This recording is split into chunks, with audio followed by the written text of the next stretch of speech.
नमस्कार, जय श्री कृष्ण, जय माता दी, जय सिया राम। आज आप सभी के समक्ष मैं गीता जयंती मोक्षदा एकादशी के महान पर्व के विषय में कुछ जानकारी लेकर के उपस्थित हुआ हूँ। ये पर्व 25 दिसंबर 2020 फ्राइडे के दिन पड़ रहा है और इसी दिन क्रिसमस डे भी है। एक तरह से देखा जाए पूर्वीय और पाश्चात्य सारा विश्व मंडल में ही इस दिन पवित्र दिन है और ये पवित्र दिन के दिन सारा विश्व मंडल ही प्रभु का स्मरण चिंतन मनन कर रहे हैं। आशा है इस महामारी की प्रकोप में सारा विश्व मिल करके प्रभु का स्मरण चिंतन करने से इस महामारी से जूझने और लड़ने की शक्ति और इससे निवृत्ति होने की शक्ति हम सभी के बीच में शीघ्रातिशीघ्र समुपस्थित हो, यही प्रभु के चरणों में वंदन प्रार्थना सहित आइए ये पर्व के विषय में कैसे इसको मनाएं आदि इत्यादि प्रसंगों को संक्षेप में जानकारी ग्रहण करें। गीता जयंती का मतलब है श्रीमद् भागवत गीता का प्राकट्य दिन। हम सभी विदित हैं गीता का प्राकट्य रणभूमि में हुआ।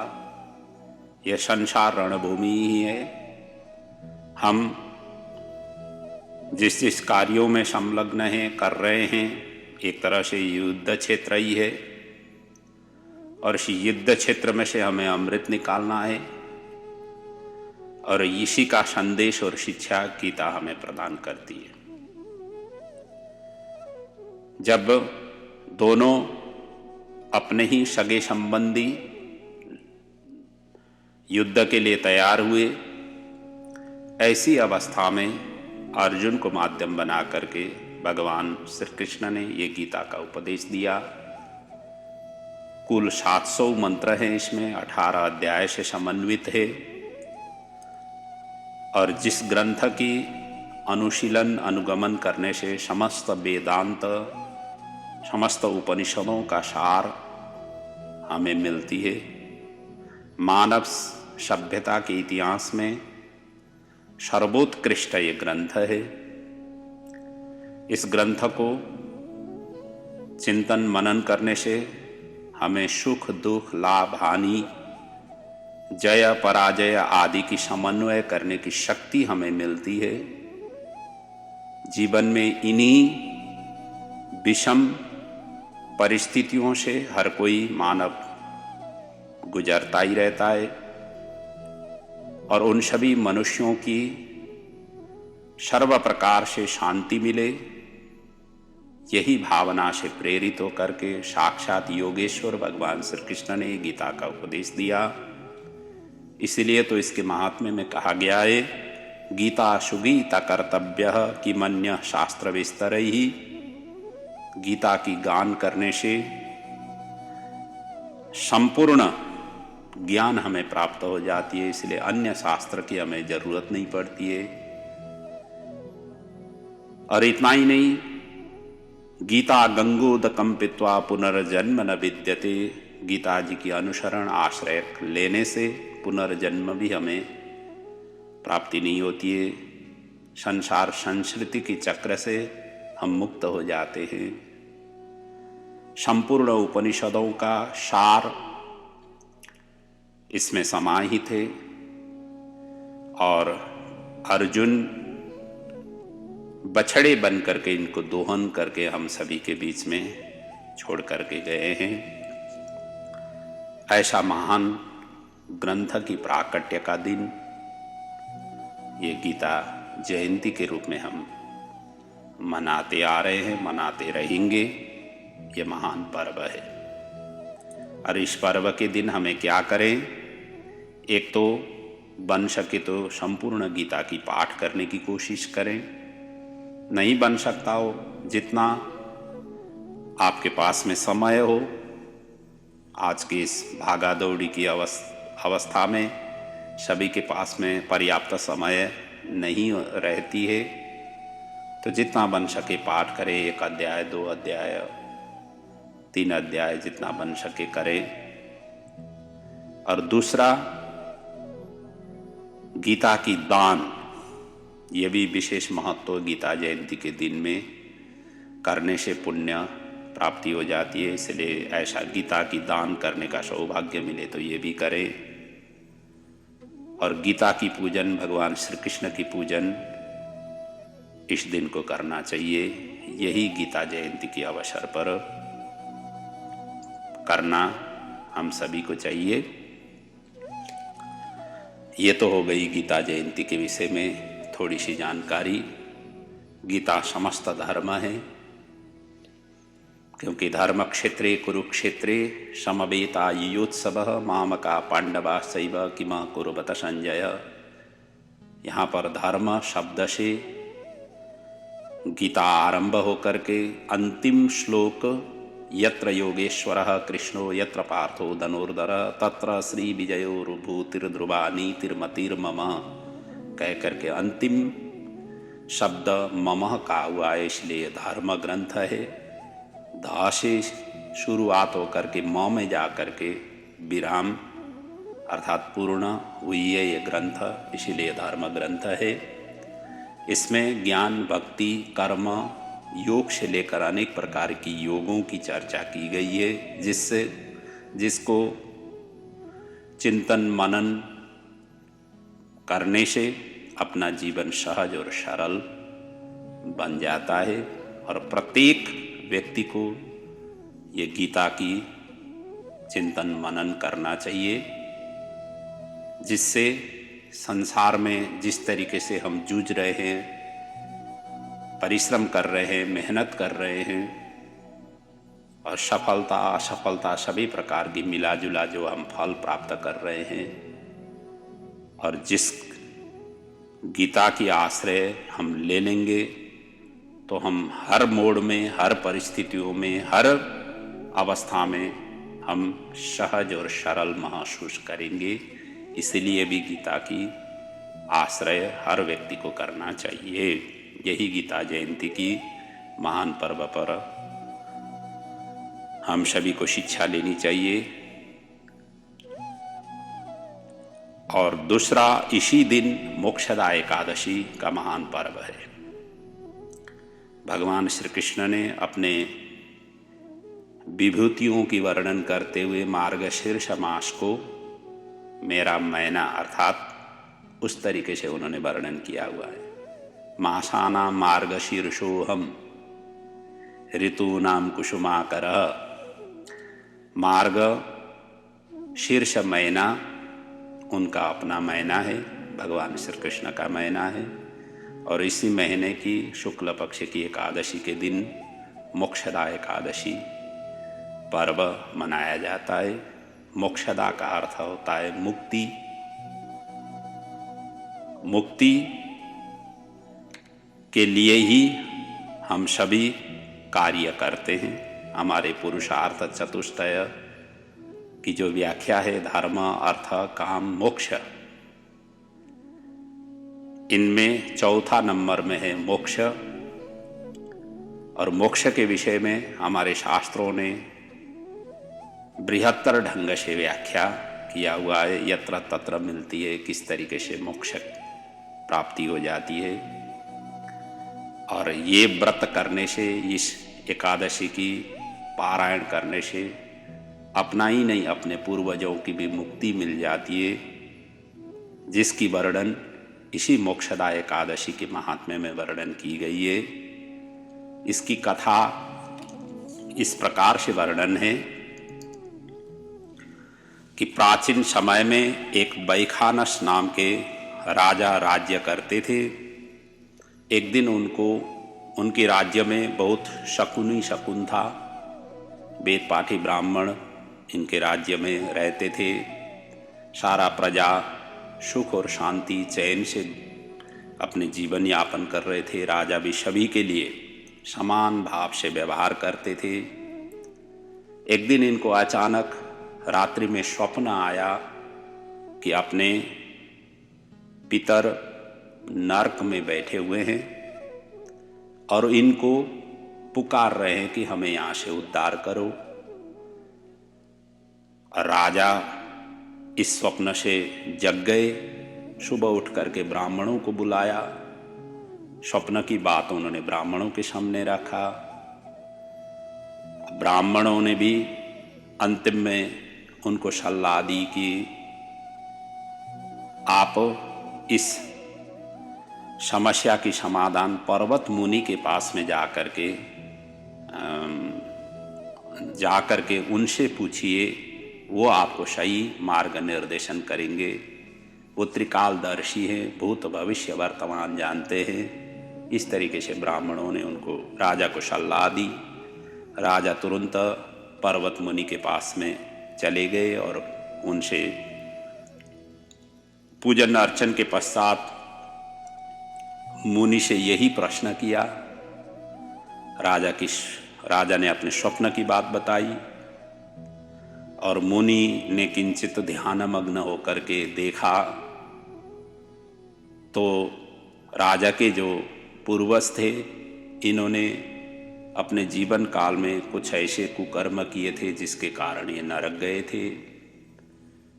तो धीरे से आंख खोल करके मुनि ने राजा को बताया कि मोक्षदा एकादशी पर्व आ रही है, उस दिन आप व्रत करें और ये व्रत का जितने पुण्य हैं वो सभी अपने नरक में गए हुए पितरों के लिए अर्पण करें, जिससे उनका कल्याण होगा, उनकी मुक्ति होगी।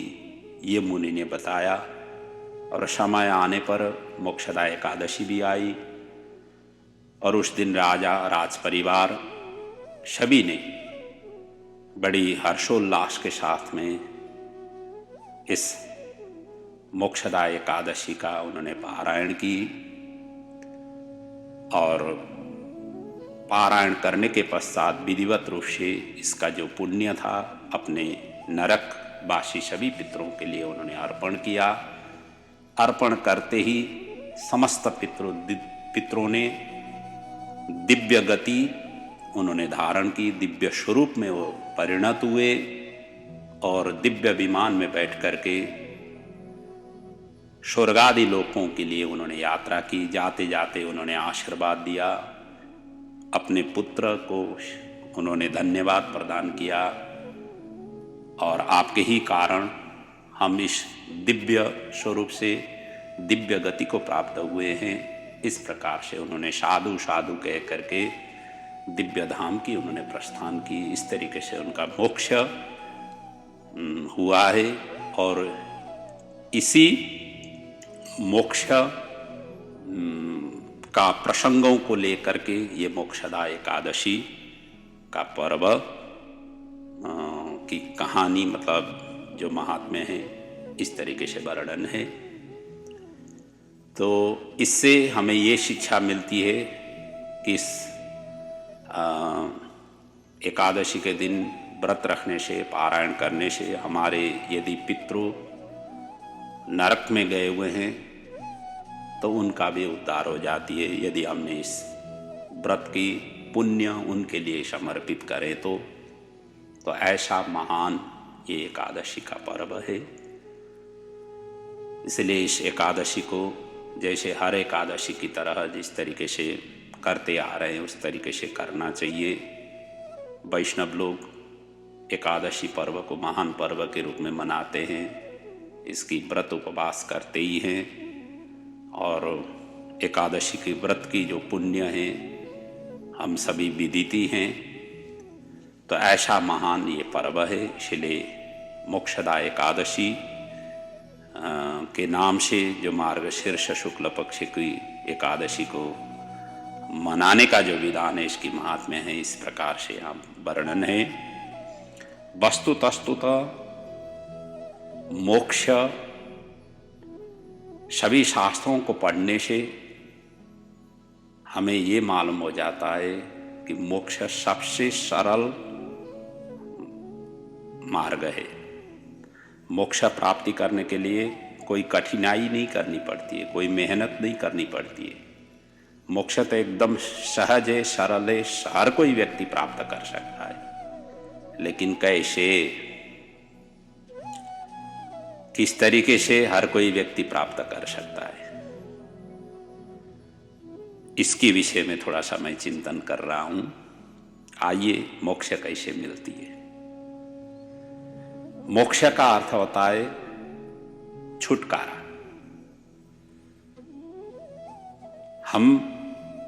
हमारे जो इंद्रियां हैं, 10 इंद्रियां, मन बुद्धि चित्त अहंकार, 14 मतलब 4 अंतः चतुष्करण, इनको मुक्ति दिलाना ही मोक्ष है। अब इसके लिए क्या है, कैसे इनकी मुक्ति मिले, इनको कैसे मुक्ति दिलाएं, इसके लिए सहज है, सरल है उपाय। इसके लिए कोई कुछ करने की जरूरत नहीं है, घर छोड़ने की जरूरत नहीं है, बैठ करके समाधि, अखंड समाधि लगाने की जरूरत नहीं है, जंगलों में जाने की जरूरत नहीं है, घर में बैठे बैठे ही आपको मुक्ति मिल जाएगी। वो कैसे, इसके लिए सहज और सरल यही उपाय है कि जो कुछ भी है, मैं और मेरा, इनको तू और तेरा में परिणत करना। जिस दिन, जिस समय, जिस क्षण हम मैं और मेरा को तू और तेरे में अर्पण करेंगे, उसी दिन, उसी क्षण, उसी वक्त मुक्ति मिल जाती है। जब तक मैं और मेरा रहेगा तब तक मुक्ति असंभव है। चाहे पर्वतों के शिखर में जाकर के तपस्या करें, चाहे कंदराओं में जाकर के तपस्या करें, चाहे तपोवन में जाकर के तपस्या करें, चाहे अष्टांग योग साधना करते हुए तपस्या करें, लेकिन मैं और मेरा यदि वहां तपस्या करते समय में भी रह गया तो मुक्ति असंभव है। इसलिए घर में बैठे बैठे ही तू और तेरा, हर कार्यों में, हर क्षेत्रों में तू और तेरा की अनुगमन और आश्रय लेने से व्यक्ति मुक्त हो जाता है, क्योंकि बंधन ही मुक्ति के लिए बाधक है। बंधन टूटाना ही, बंधन से छुटाना ही व्यक्ति को मुक्त होना है। बंधन ही मोह में डालती है, मोह को ही छुटाना मुक्ति है। इसलिए अत्यंत सरल है, सहज है, हर कोई व्यक्ति कर सकता है। बस इतना ही करना है। ये शरीर और ये जायदाद, ये घर गृहस्थी परिवार प्रभु ने दिया हुआ है और प्रभु ही इनको संभाल लेंगे। इस भावना से हमेशा हमेशा चिंतन करें। जो मिला हुआ है वो भी प्रभु ने दिया, जो चला गया, अपने हाथों से निकल गया, वो भी प्रभु ने ले लिया। इस तरीके से व्यवहार करें। कमाया हुआ भी प्रभु ने दिया हुआ और गुमाया हुआ भी प्रभु ने ही ले लिया। इस तरीके से जो चिंतन मनन करते हुए जीवन को आगे बढ़ाएंगे, एक तो जीवन हल्का होगा, आपको बोझ आपके ऊपर में नहीं रहेगा। दूसरा, आपका मुक्ति यही है और ये इतना सरल है, बस हमें पता चल गया इसकी स्वरूप, बस लगना बाकी है। राम सुखदास जी कहते थे, हम सभी जानते हैं, हम पढ़े लिखे हैं, ज्ञानी हैं, ध्यानी हैं, लेकिन जो पढ़े हुए जो ज्ञान है उसको लागू करना ही हमें रह गया है।